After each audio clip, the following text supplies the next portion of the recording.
কিছু মেয়েদের মনে অনেক কষ্ট থাকে। মানুষ ভাবে যে মেয়েরা কেন অন্যায় করে, কেন অন্যায় করবে। কিছু কিছু মেয়েদের মনে অনেক কষ্ট থাকে, তারা বাবার বাড়িতেও সুখ পায় না। বাবা মা তাদের এমন খারাপ ব্যবহার করে, বোঝা মনে করে। আবার শ্বশুর বাড়িতে আসলেও শ্বশুর শাশুড়ি কাজের বউ মনে করে। কাজ করলে ভালোবাসে, একদিন কাজ না করলে কত বদনাম করে, কত খারাপ ব্যবহার করে।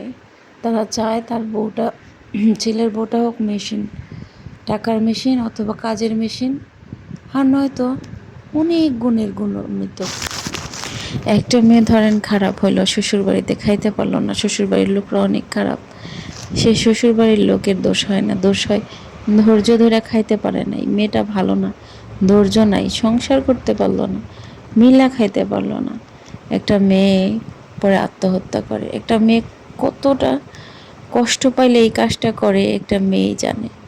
একটা মেয়েকে সব সময় দোষারোপ করতে হয় না, দোষ সবারই আছে। প্রত্যেকটা মেয়ে যায় শ্বশুরবাড়ি যায় সবাইকে ভালোবেসে সংসার করতে, কিন্তু সবাই খাপ খাওয়াইতে পারে না। সবার শ্বশুর শাশুড়ি ছেলের বউকে মেনে নেয় না, সব স্বামীরা তার বউকে মেনে নেয় না। কিছু স্বামী তো মনে করে অন্য বউ কামাই করে, আমার বউ কেন ইনকাম করে না।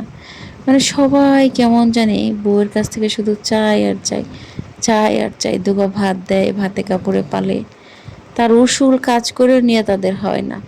আরও কিছু করো, আরও কিছু করো।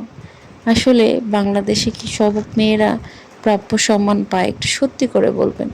একটা মেয়ে সংসারে একটু কাজ না করলে কি তার সম্মানটা বা তার ভালোবাসাটা কোন জায়গায় থাকে? এটা আমরা সবাই জানি।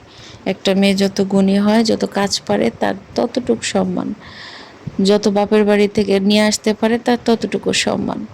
একটা মেয়ে কাজ না পারলে, গুণী না হইলে তার সম্মান শেষ।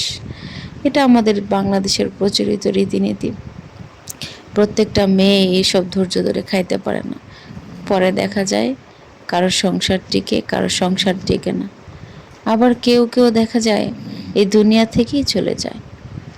তো সবসময় একতরফা দোষ দিলে তো আর হবে না। কিছু মেয়েরা আছে আসলেই খারাপ, কিন্তু প্রত্যেকটা মেয়ে খারাপ হয় না। প্রত্যেকটা মেয়ে চায় শ্বশুরবাড়ি যায় সংসার করতে, কিন্তু তাদের মুখ ভেঙচি, তাকে ছোট করা, অত্যাচার আস্তে আস্তে তাকে খারাপ করে তোলে। একটা মেয়ে অন্যের বাড়ি থেকে আসছে, কেন তাকে আপন মনে করতে পারেন না? অথচ সেই মেয়েটাই একদিন সংসারে রাজত্ব করে। সন্তান জন্ম দেওয়ার পর সে হয় ওই সংসারের রানী। তাহলে কেন তাকে কষ্ট দিয়ে তার কাছে খারাপ হয়? এরকমও দেখছি নামাজ কালাম পড়ে, নামাজ পড়ে দেখা বলে সারাদিন কপাল ধোয়াইলে কি ভাত আসবো, কাজ করলে ভাত পাওয়া যাবে। এরকম করেন না। প্রত্যেকটা মেয়েকে তাকে সম্মান দেন, ভালোবাসেন।